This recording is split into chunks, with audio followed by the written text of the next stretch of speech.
If you like what you hear in this podcast and want to help us keep the lights on, then you could support us on Ko-fi for as little as a £1 one-off donation. The links are in the episode description. Thanks for your support.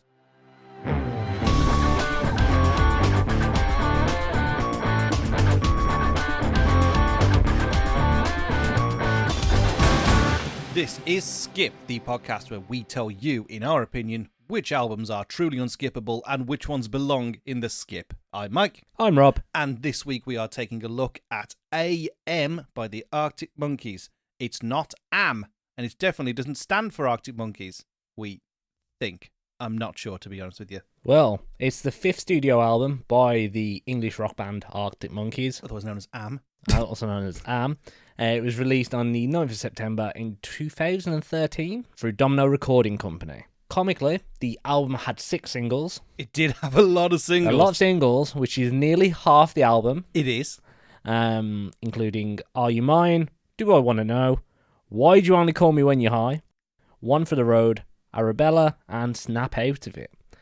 And a bit of trivia for you. Okay. They actually based the title off the Velvet Underground's album, VU, which also stood for Velvet Underground. So it does actually stand for Arctic Monkeys. Or Morning! That's how when I go into work, I just screw people going,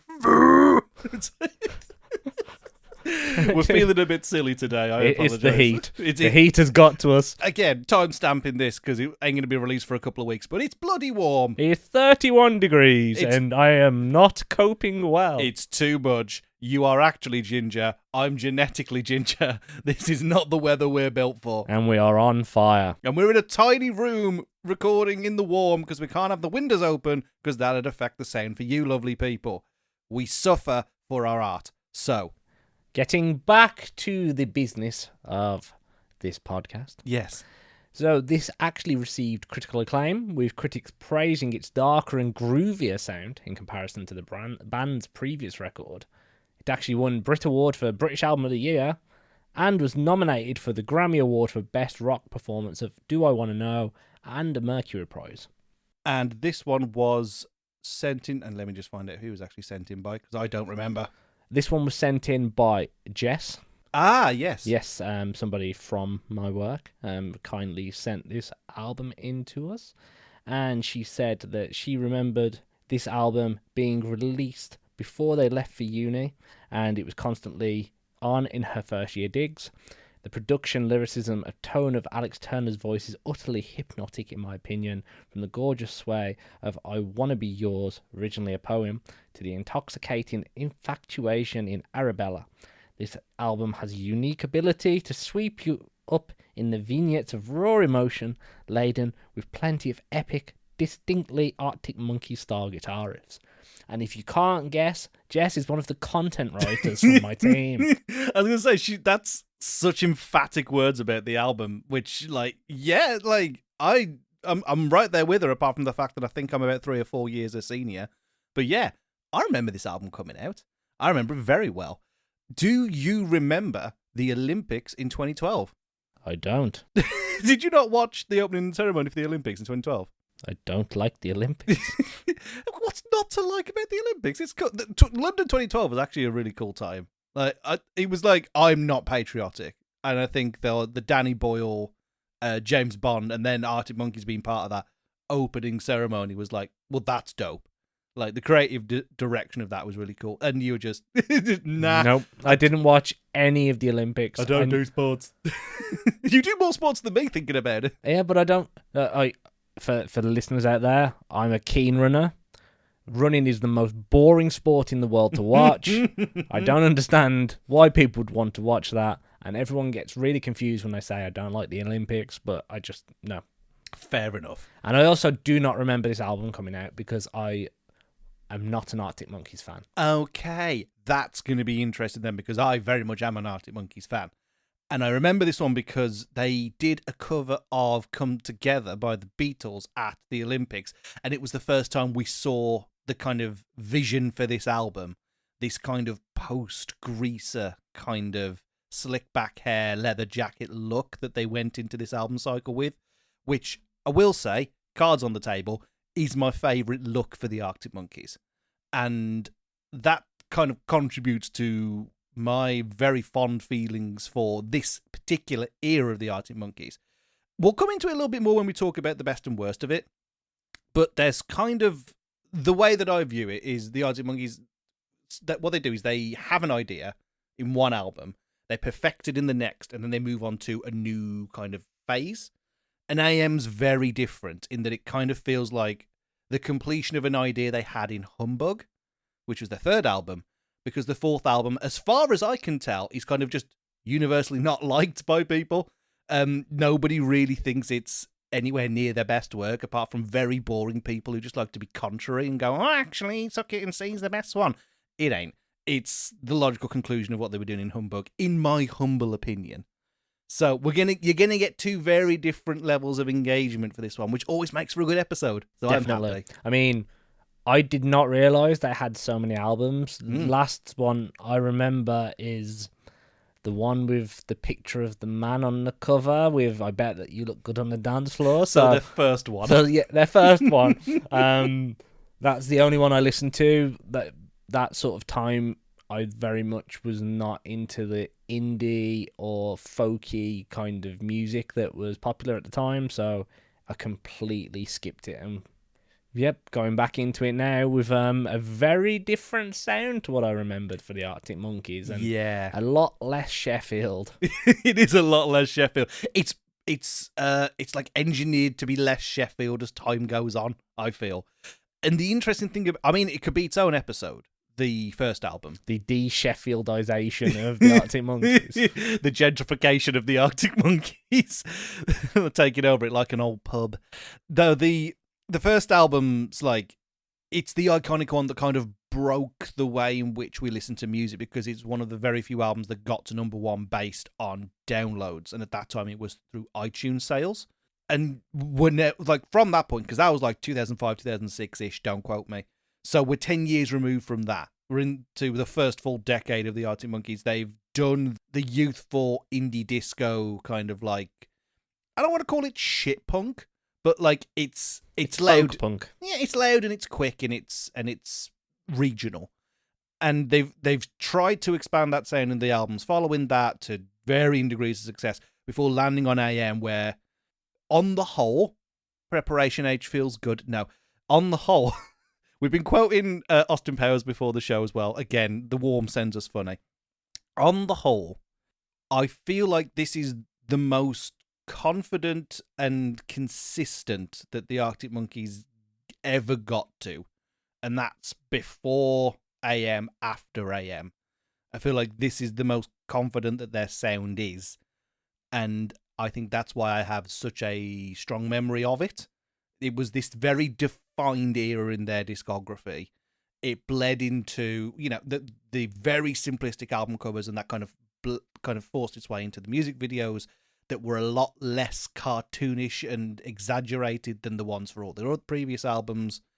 It kind of felt like they'd really just grown up, but also like the content of this album felt the most reflective. It kind of feels like it's a weird way of explaining it, right? But they were very young when they came to prominence, and those albums kind of feel like things that are immediately happening to them. We're 10 years removed from that. We're now looking back with a different view. But it depends on the song you listen to, whether it's rose tinted or not. But it does feel like a very reflective album, and something that can only be done by artists who have reached like proper professional adulthood. If you know what I mean. That's my take, though. What's your take? My take is that I can't. Well, I've got two very different eras to listen to, and to me, it's a completely removed sound from what I remember. I haven't followed them anywhere near as closely as you, admittedly, so I wasn't expecting to hear a complete change in regional accent, which was a bit of a shock, but it makes sense considering they're spending so much time in the States, and they're trying to appease the pop audience instead of the sort of folky, acoustic, turn of the 2000s, like MySpace era sort of style that was out at the time. So I completely understand it, and I'm completely on board with it. It was just a little bit of a shock when I started hearing what sounded like the Queen singing at me.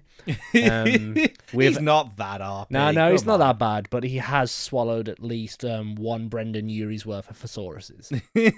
I think that's what makes Alex Turner's songwriting so interesting, though, is it went from very kind of ground level, this is what is happening down the social clubs, to something that... I'm going to put as many words into a sentence as possible. I like your Alex Turner impression is all left lip, a bit like Elvis for some fucking reason. That's what he looks like. It's what it looks like. That's what he looks like. He does, He's turned into a crooner.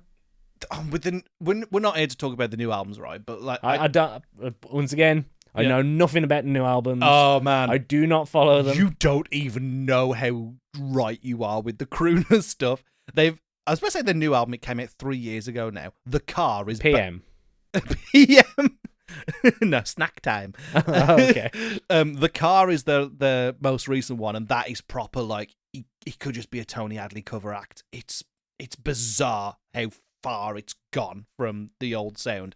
It's still good, but it's like, it's very, very, it's like it's another layer removed from what you're listening to in this one.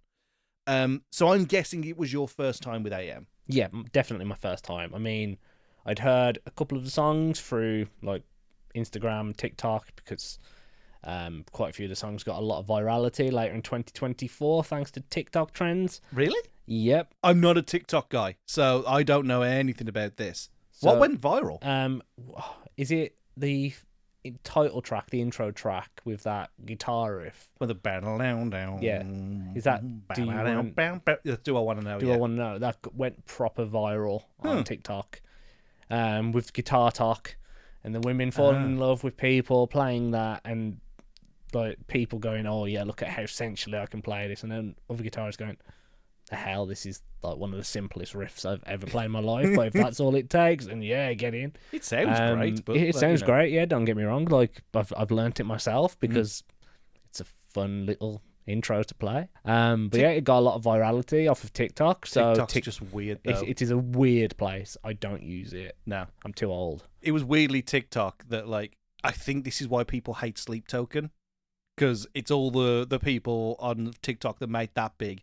And it was like a subset of a subset of a subset. It's like apparently people that read romantic novels and talked about them on TikTok were listening to Sleep Token. If there's any community, there's a talk for it. So it's probably Pod Talk. Oh yeah, Shoe Talk. We'll find out if there's a Pod Talk, because we'll have to integrate ourselves into it and be told that we're wrong about 95%. We love you, TikTok. Yes, give us the views. No, so... But yeah, getting back into it. Yeah, that's weird. Going into the critics' ratings. Mm-hmm. So this actually got an 81 out of 100 on Metacritic. Okay. Getting a 5-star from AllMusic, A- from Entertainment Weekly, 4 stars from The Guardian, 4 stars from The Independent, 10 out of 10 from the NME. Oh. So it was quite successful. I always want to hear what the NME have said, but like I never want to respect it. But them giving it a decent score, I'm like, maybe. Going even further, the NME gave this the number 1 spot in their 50 best albums of 2013. Okay. And they also gave it the number 1 spot in the greatest album of the decade from the 2010s. Okay. That, I don't think, on reflection, I don't know whether that is earned. I think it needs to be in the conversation for, like, certainly best albums of its year. The decade, though?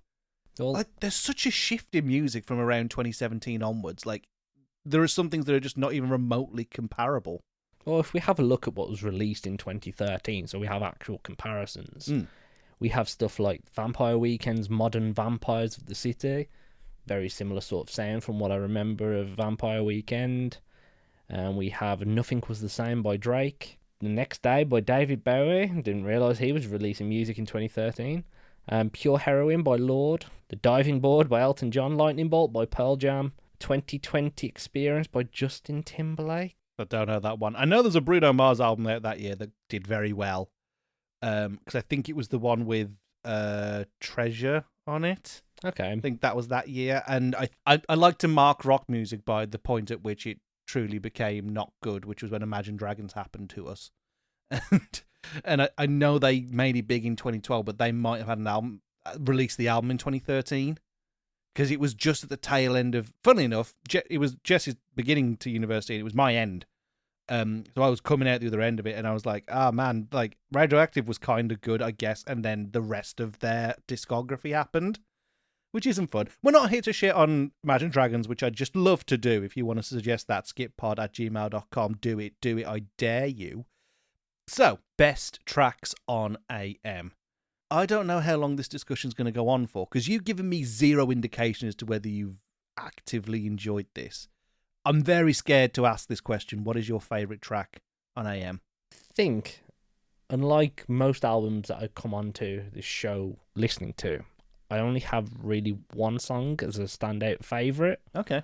And that's Why'd You Only Call Me When You're High. It's a good one, though. It's real good. It's a real good song. And for me, it's got a memorable chorus that you can sing along with. You can sit and enjoy it. And it's got a very catchy rhythm and energy that changes throughout the song. And I like it when there's a bit of a build-up, when it isn't too boring, when there's no ridiculous repetition for no reason, because it's just a bit of filler. So for this album, I think that would be my top pick. Okay. Yeah, it's one of the most catchy songs on the album for me. I was about to say Funny, it's not one of the main singles, but it is one of the main singles. Well, no, half of the album was. Half of the album was one of the main singles. It's one of those ones, I know they released it, and I know it was one of the later singles, and it did very well as an album track, and is actually quite loved by the fans. But it's one I never go, oh, that defined AM. It's one of my favourites on there, so I'm right there with you. But it's not Are You Mine, Do I Want to Know, and one of the ones I want to talk about in a minute, that is like, that is what that record is remembered for. But you are right. Why Do You Want to Come Me Up When You're High is interesting because it kind of feels like it's going back to something like Humbug or whatever people say I am, or Favourite Worst Nightmare, because it feels like it's happening right now. Whereas like something like Do I Want to Know, it does feel slightly more reflective. The Fireside feels slightly more reflective. And it's very much looking back on a youth. Whereas Why Do You Want to Come Away High feels like the story of people that just haven't grown up. And I don't know whether that's intentional. Again, I like to read into things. But the storytelling, it's surprising to the narrator, who I suppose it's Alex Turner in this one, that the person he's, engaged with is either trying to escape from some degree of reality, growing up, whatever, and there's obviously sub that in for substance abuse in this case. And I don't quite know where it's gonna go in terms of the narrative beyond that song. It feels like a snapshot of a desperation. And I think that's interesting set against, like you say, the singability of it. It's quite jaunty and upbeat compared to some of the other tracks on the record. It's certainly one of my favourites. I think for me, it feels like a natural follow-on from like When the Sun Goes Down or Mardy Bum, from the tracks that I remember. It's the same sort of vein. I think that's why I like it. It's got the same sort of storytelling element, but without leaning too heavily on ridiculous effects, which is something that I wasn't like. I didn't think that the Arctic Monkeys had in their repertoire. It's that their kind of grimy storytelling kind of is, like I was saying at the top of the show, started with Whatever People Say I Am and was perfected in Favourite Worst Nightmare. So they just didn't carry it on in Humbug. They tried something new. And this feels like the culmination of what they were trying to do in Humbug, which was kind of evolve the storytelling. And Alex Turner does sound like he swallowed a dictionary on this album. I love it personally, but your mileage may vary. I understand that. Yeah, it was difficult to listen to it and appreciate it as an Arctic Monkeys album after not listening to them for so long. It threw me for six, to be honest. Is there an artist that reminds you more of compared to what you remember of the Arctic Monkeys from back in the day? It reminds me more of Kasabian. Interesting. It's like they listened to Kasabian, who in their own right, great band, and Block Party, like that sort of vein of music, and they went, "Oh, that sounds good. Let's drop the acoustic guitar. Let's drop the the more indie sound and go towards that sort of sound where we make sort of a fusion of different genres. And it's Arctic Monkeys meets those sorts of bands like Kasabian and Block Party. See, I immediately got the thought that it reminded me more of Queens of the Stone Age. Well, that makes sense considering that Josh Homme helped produce the album. Yeah, I was about to lead into that, and I was like, I got that sonically before I'd got that on an information basis. So it made a lot more sense as to where the kind of the greaser identity came from. It's because, Josh Homme is a massive person in this specific sphere. That specific sound, that very kind of crunchy compressed guitar is entirely a hallmark of the music that he's been making. So to hear it here and it going up kind of like in tandem with this new greaser kind of identity, I really digged it. As you can guess, I've probably got a few more songs that I like to think of as the best ones on the record. For me, I know it's the first one. I tend to like the first tracks on albums. I'm a bit of a basic bitch. I do think one of the strongest songs they have ever produced is Do I Wanna Know. I think it's a fantastic opener. I think there's a reason that particular riff went viral, because I think it is so simple but memorable. It's that Deep Purple effect, isn't it? Yeah, well, yeah, 100%. I can understand it. It just isn't one of the tracks that screams out at me. I get it. I love that it builds up. It starts very simply with that bass line. Then you get the layered vocals, and then you get more. And each element that's added in, when you get the rhythm, when you get those extra effects, that echoed kind of sound, I think was perfectly represented in the music video for this as well. With that, it's the line art from the album, but as more and more evolves, more colour starts getting popped into it until it becomes almost psychedelia. I'm sorry to tell you this. Yeah. I don't know what the album cover looks like, and I haven't watched any of the music videos. Hang on, how do you not know what the album cover looks like? It's on Spotify. Because I just tell my speaker, play the album. And usually I'm either driving or running, so I don't tend to look at the album covers. Because I imagine that some of the tracks on this album are good for running, right? Surely. It's maybe not the first track. Yeah. Some of them are all right, but some of them are not so much. Okay. It's a change in paces. So some of them perfect. They've got a nice pace that you can just keep a consistent rhythm. Some of them it changes a bit too much, or they're a bit too slow, or a bit too quick. Fair enough.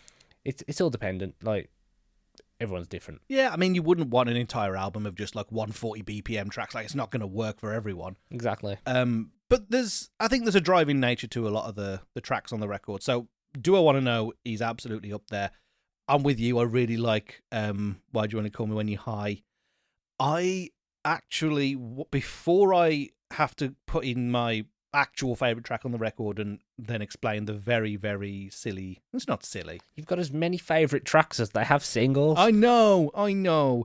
But I really like Snap Out of It, which is the track that follows Why'd You Call Me When You're High? Yeah, it's quite a good track. I really like that it feels more retro.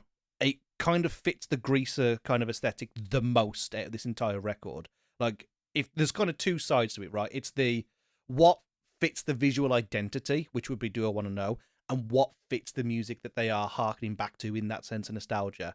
And if you are harkening back to 50s greaser music, the one that sounds the most kind of almost doo-woppy a little bit is Snap Out of It, but they find a way to put an indie kick into it. I really appreciate it. I think the drum track is great on this one. You don't get much complex drums from the Arctic Monkeys outside of like the early stuff. There's a little bit on Suck It and See, but not loads. And there's not a lot of it on AM. And the strong... I used to be a drummer. I like a strong drum track. So I like this one. So that's number one. That's number two. Number three. I have to include a fourth one. And I'm sorry I'm doing so many. But it will become immediately apparent why this has to make the list. I Want to Be Yours. I know why. You know why. I know exactly why. I've said it on the podcast before, I'm sure, but to reiterate for those that weren't paying attention the first time, I had a COVID wedding. I got married in 2020, and we had already selected all of our music. Our wedding got cancelled. We were going to have our first dance to I Want to Be Yours. This specific version of the John Cooper Clarke beat poem. It's weird. The John Cooper Clarke version isn't really a ballad. It isn't really something that's meant to be earnest. It's kind of a But I hate to put it in such awful terms. It is kind of a bit of a cook anthem because it's like the guy is just like, yeah, treat me like shit, treat me like dirt and an appliance, and I'll always be there and I'll do whatever you want. But the spin that's been put on in the Alex Turner version, because there is additions to the lyrics that aren't in the original beat poem, make it into an actually genuinely great working class love anthem. And that is exactly why we chose it. It talks about love. It talks about devotion in the way that you would talk about the basic bare necessities for survival in the modern age. And it also is dragged down to, like, they talk about love like an electric meter and a portable heater. And it's those things. It's so, like, even in the lowest destitution of the working class in Britain, you still need that absolute driving just commitment to somebody. And I really identified with that. So we chose that. We didn't have a typical first dance because we didn't have any guests at the wedding. So we had our first dance in our hotel room to I Wanna Be Yours. It is one of those strange moments that life throws at you. And I have such strong feelings towards that song and, in tandem, this album because of that. And that's about as earnest as I will be on this show. You are welcome. So did you start dancing at the exact moment he said lecky meter? Yeah, no, I stood there stock still like, no, we don't dance until he said something very northern. No, obviously. It's a beautiful sentiment, and I can understand why you'd put that track up there. I'm happy to say that I haven't put that in my tracks I dislike. Thank God for that, otherwise we'd be up to fighting. Bring it on. You'd win. There's no fun in that. Oh, well, not for me, anyway. Record it and put it in behind the scenes footage. We're going to paywall that episode. Hey, if you subscribe, we'll get some boxing gloves. We'll start a Patreon, and our first pay-per-view will be Rob kicking 7 shades of shit out of me. We'll start a Patreon, we'll put a paywall, and it will be Mike's training montage to get battered. It's mostly me crying at having to lift a single weight. I'm in the corner crying. I'm in my mum's car. Rob, stop punching me. I'm in my own house, Mike. Oh no. I can feel it through the air. Oh, it's too real. I don't like this. So, you've just given your favourite track. Yours? Do you have any tracks on this album that you dislike?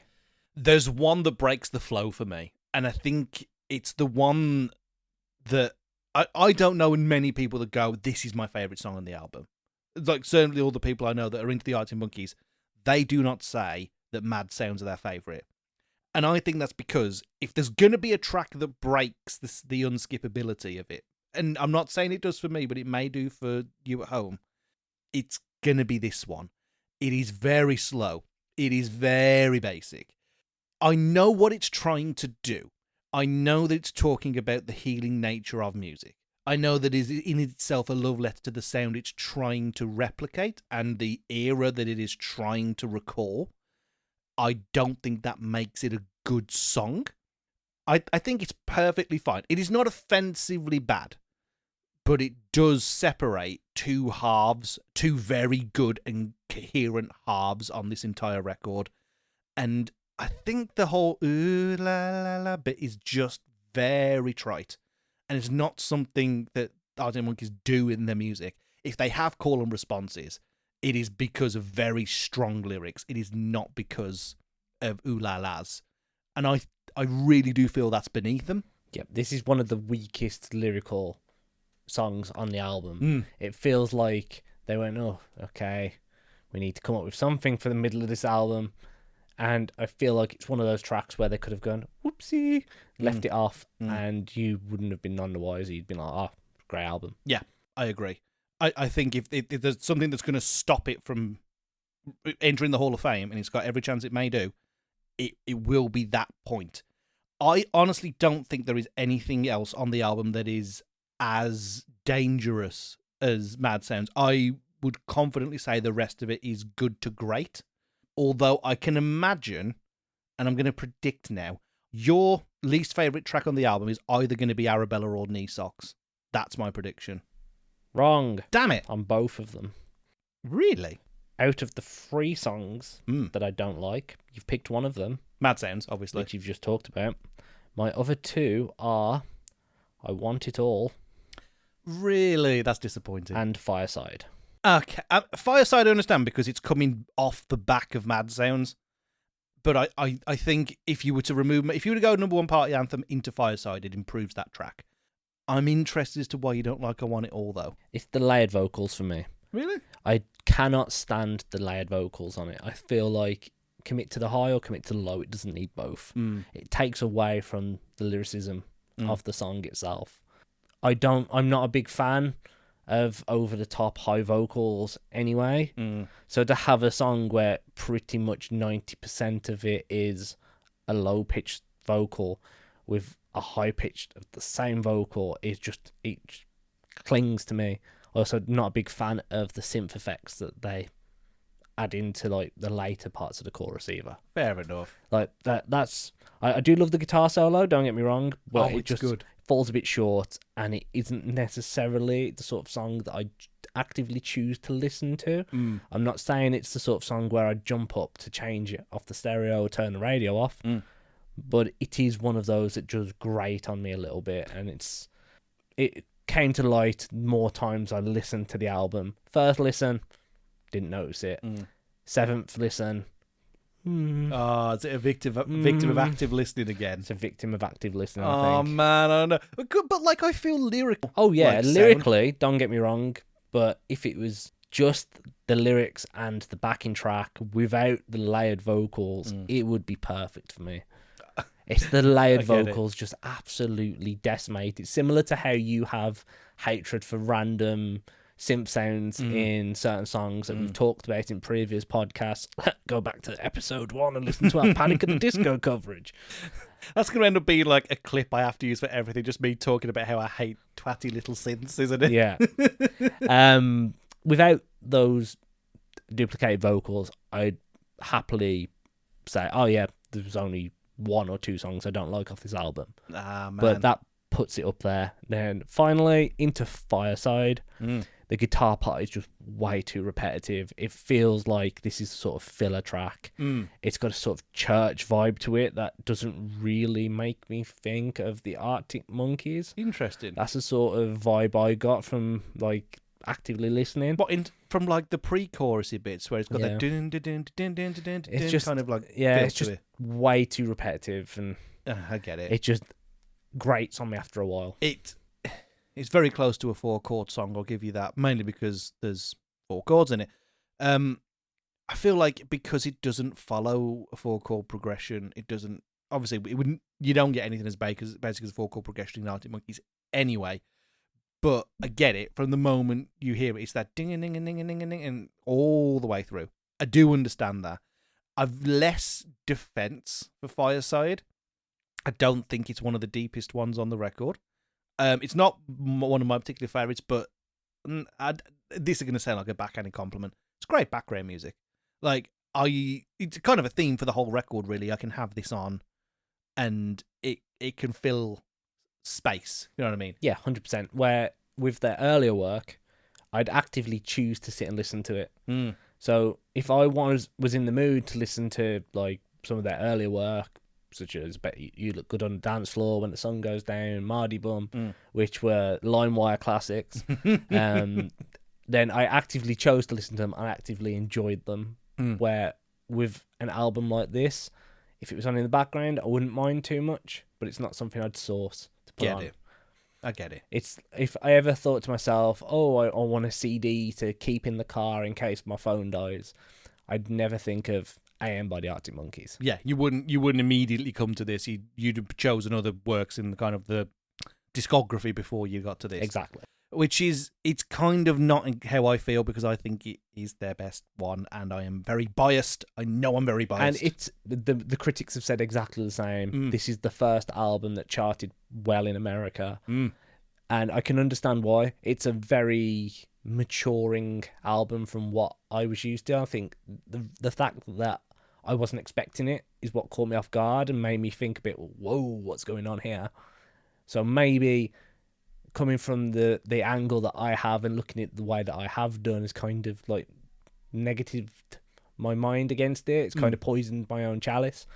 I'll definitely say that it's something I've enjoyed listening to, and something I definitely wouldn't have listened to if it wouldn't have been for this experience. Hey, I genuinely do think if you were to go back to Humbug, where it's kind of like the middle ground between the original sound and this, I feel like there'd be something for you to get. So if anybody wants to suggest Humbug, please do. It's also a great album. skippod@gmail.com, you know where to go. Link to the episode description. Whilst we're talking about this album in isolation, I understand if the entire kind of soundscape of the album can be quite repetitive. It has found a niche, it has found an identity, and it does do as much of that as it can across these 14 tracks. Where it might fail is not being a bit more dynamic, but for me, that's not a problem. I think that the visual and audio identity that they found in this is categorically the best era of Arctic Monkeys. I know people love the youthful sound of the first two albums. I know that people are mixed about Humbug and Suck It and See. I think this is perfection for what they were setting out to do. Beyond this, when you start getting into Tranquility Base, it goes weird. It, like I say, it's Crooner City. And I have much less fondness for that, because I don't think that Alex Turner as a singer is a draw. I think Alex Turner as a songwriter, as a vocalist, is there, but he's not. It's not in the great pantheon of male rock voices at the end of the day. Like, I know it's a more recent example. He doesn't have the range of somebody like Vessel. He doesn't have that. He doesn't have you and blooming Sleep Token. I really like him, but like in terms of like clarity on soft rock, he doesn't even have like the really nice vocal tone of someone like Tobias Forge. It's not there, but that's what makes it Alex Turner, because it is imperfect, because it is meant to be based in truly one of the best rags to riches stories for a band. He's not a trained vocalist. He's come from playing local shows. And he's grown up with his band, and they've hit it big. And you've got to applaud the story. Oh, for sure. And this is what I imagine he has always been told by all the musicians that came before him, by people of a previous generation. This is proper music, and it's the closest. That's why it sounds so retro-reflective, kind of harkening back to something, and why it works as a storytelling device with the idea of looking back on these, you know, previous excursions with love and loss throughout the album, and that's why it works so well for me. So if you couldn't tell, and I'm gonna go first because I want to, I love it. This is actually one of my favorite albums. I don't like to say that up front so that people will listen to the episode. You will be unsurprised to know that this is a non-skipper from me. I adore this album so much. I had it on the other day and didn't even know I'd listen to it start to finish, because it's such a vibe. And even when I choose to sit down and listen to it, even though Fireside and Mad Sounds can be a little bit of a drag, I would still choose to listen to this over a lot of records out there. So this is an absolute unskippable for me. So the interesting part, coming from a non-Arctic Monkeys fan, what will he do? Where will it go? Tune in next week. You're blue balling me way too hard, so I know what's coming now. You're going to skip it. So, the big question. Stop it. I'll put you out your misery. Thank you. I'm in a similar vein to you. I had it on the other day. Didn't realise I'd listened to it all the way through. If I can do that, then it's an unskippable album. So holy shit. If I actively listen to songs, there are certain ones I don't like, but the whole process of Skipped isn't to sit there and pick apart every single track and go, oh, I don't like it when there's a piddly little synth. All right, I feel attacked right now. Sorry, that's the only example that comes to mind. It's to try and appreciate music in the purest form of, do you get up out of your seat to turn it off? I haven't done that when I've been listening to this while running. I haven't done that when I've been sat at work listening to it. There hasn't been a moment where I've gone, oh God, this song, skip. I've actively not noticed that I'm listening to it when I'm driving. And then when it's gone into an older song, gone, oh wow, they were very much from Sheffield back. So yeah, I'm with you, and it's going in the unskippable category. Oh, Jess, we've won. We've won, lad. This is excellent. I am so happy. I'm so happy that this can go alongside Panic and Florence as our third entry to the Unskippable Hall of Fame. You have no idea how happy I am that the song with my first dance on it is in that illustrious club. Oh boy, you have made this lad's Tuesday night. I appreciate you. I mean, you're very welcome. But I haven't done it for you. I've done it for the beautiful listeners at home. Yeah, but in all fairness, definitely one to have a listen to if you're not familiar with the latest Arctic Monkeys work. If, like me, you only have a vague recollection of them from the early days and you've missed somehow 4 albums, definitely one to have a listen to. Apparently, don't listen to the latest one. Go back to this one because it's better. In my opinion, but you know, you can maybe someone will write in and go, "I want you to do Tranquility Base Hotel and Casino," and then we can talk about how it's the name. That is the name of the album. album. So we started using the thesaurus and the pissing title too. It's gone from to am. I want to give you a flavour of how out there Tranquility Base is, because this Tranquility Base was the follow-up and it took him like 5 years to make it. It's because he was coming up for a pissing name. Yeah. So you two can listen to tracks such as the world's first ever monster truck front flip. Ooh, oh, and the last album on the the last track on that album is called The Ultra Cheese. Why does this sound like a Bill Murray release? It kind of does. The biggest dirt truck in all of Alabama. That time I got my toes caught in the grate. Suck It and See also did a kind of a similar thing, but I would argue that the titles for that album, for the songs, was so much better than any other work. It's just the music did not match it at all. Like Pile Driver Waltz, Love Is a Laser Quest, Reckless Serenade. These are fantastic titles. It's a shame the music doesn't just match up to it. Oh no, have I spoiled a future episode? You'll never know if I'm telling the truth. Maybe someone will request it. I don't know. We'll just have to wait and see. But on that note, if you have any submissions that you would like to request, then please send them along to skippedpod@gmail.com. That's SKIPD, drop the E, pod@gmail.com.